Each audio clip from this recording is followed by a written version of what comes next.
À quand savoir que c'est le bon temps de transitionner au prochain côté, l'autre côté inverse de votre couteau?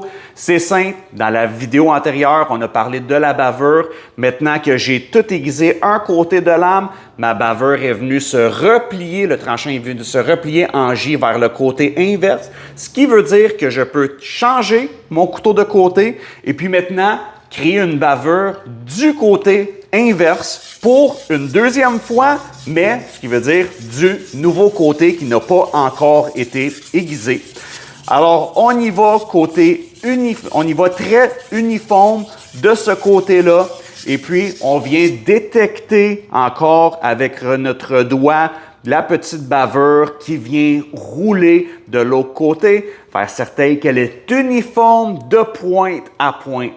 Une fois que votre bavure est bien créée sur votre deuxième côté, vous savez que vous êtes prêt à transitionner à votre prochaine pierre.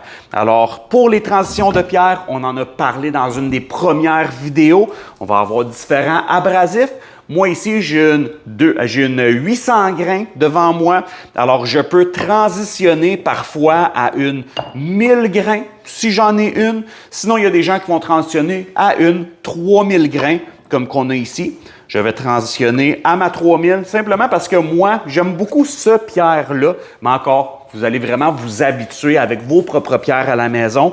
Le but est d'avoir une transition progressive et pas nécessairement de monter de 800 à 6000 grains immédiatement.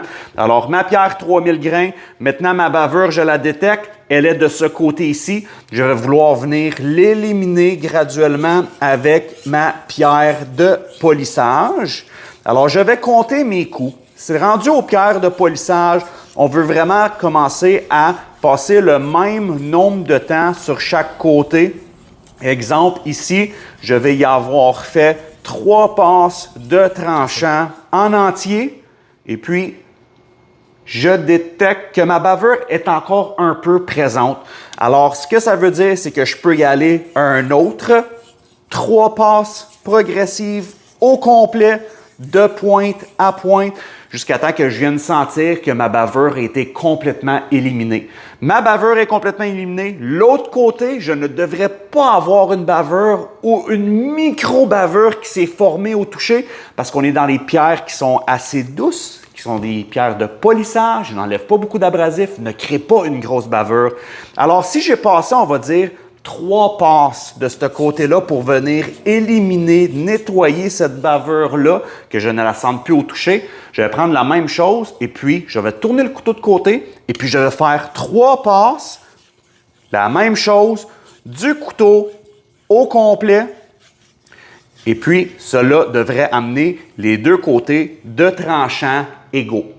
Ensuite, ma finition que j'aime beaucoup, c'est soit qu'on change de pierre et puis on va dans une pierre 6000 ou vous pouvez appliquer la même pression avec une pierre de 3000 et puis finir votre polissage. Mais pour les gens qui ont une pierre 6000, 8000, une pierre un peu plus élevée en grains, 8000 un peu exagéré, mais c'est ça que j'ai devant moi, alors je vais la prendre. Mais vous pouvez transitionner de 3000 à une 4000, à une 5000, à une 6000. 8000, un gros maximum, mais allez pas nécessairement d'une 3000 à une 10 000 ou une 12 000. Alors, on a ici ma pierre 8000 et puis je vais y aller de la pointe au talon. Talon à la pointe. Pointe au talon. Talon à la pointe. Et ça, on peut y aller avec une petite rapidité, ça se dit dessus? Tranquillement, une petite rapidité. Et puis, vous pouvez y aller une vingtaine, trentaine de coups. Ce que ça va faire, c'est que ça va perfectionner votre tranchant, y donner un beau polissage avant de justement passer à la prochaine étape qui va être de vérifier si la bavure est complètement disparue, visuel de votre tranchant et puis aussi l'estrope de cuir pour enlever et nettoyer tous les petits résidus de cheveux qui restent sur votre lame. À bientôt!